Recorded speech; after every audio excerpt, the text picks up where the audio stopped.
And you mentioned there, that the gym should be, like, everybody's different, so the gym approach should be different for everybody. But are there set things that every guy should be able to do, like pull up, a double weight body rep on a deadlift? Is there anything like that we should be able to tick off to say we're a man? Well, the fundamentals always work the best, and I hate to sound like an old fart that, an old school guy. But squats, bench, deadlift, overhead press, chins, dips, those are the basics. Those will yield the greatest results, the biggest return on your time invested.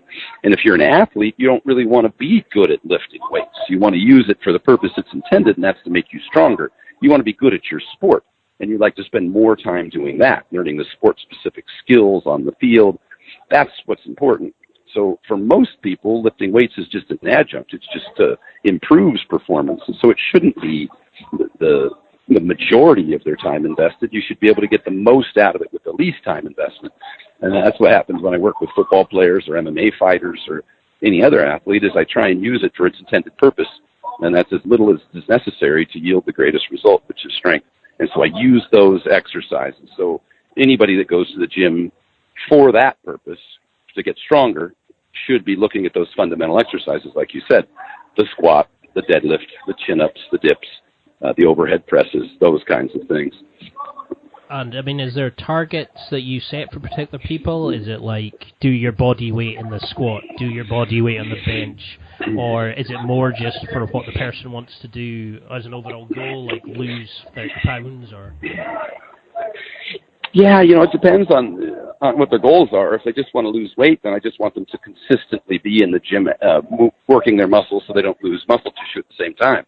If they want to increase sports performance, then up to a certain point, you just want to get as strong as possible. And by that, I mean that you need to be strong enough. Sometimes once you reach a certain strength, the time necessary to get stronger may not be beneficial in terms of the benefit it yields.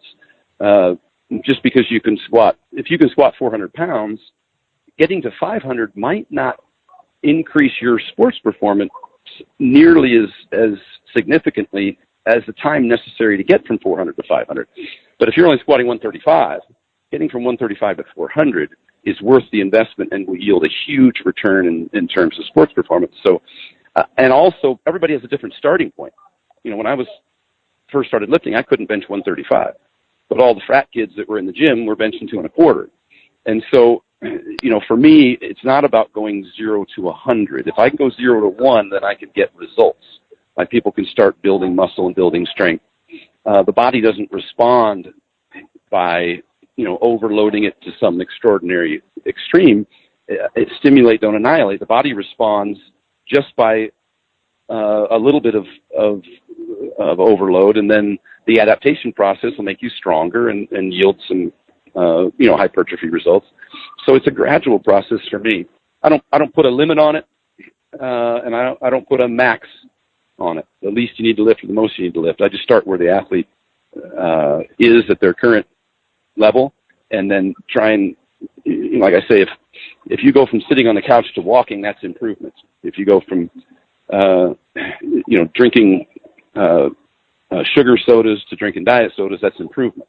And so that's my goal, is to start with people where they're at and gradually build them get them where they want to be without overtaxing them, because then you might set them back. Some people might go to a training session, and I'll use the example of a CrossFit session. I've had so many people that would go in, and the coach might overtrain them the first time, then they end up for the next 4 days can't even move their arms, trying to do too much. Same thing can happen in weightlifting. You just can't overtrain a beginner and expect them to be able to recover and come back and enjoy the process. So it's gradual.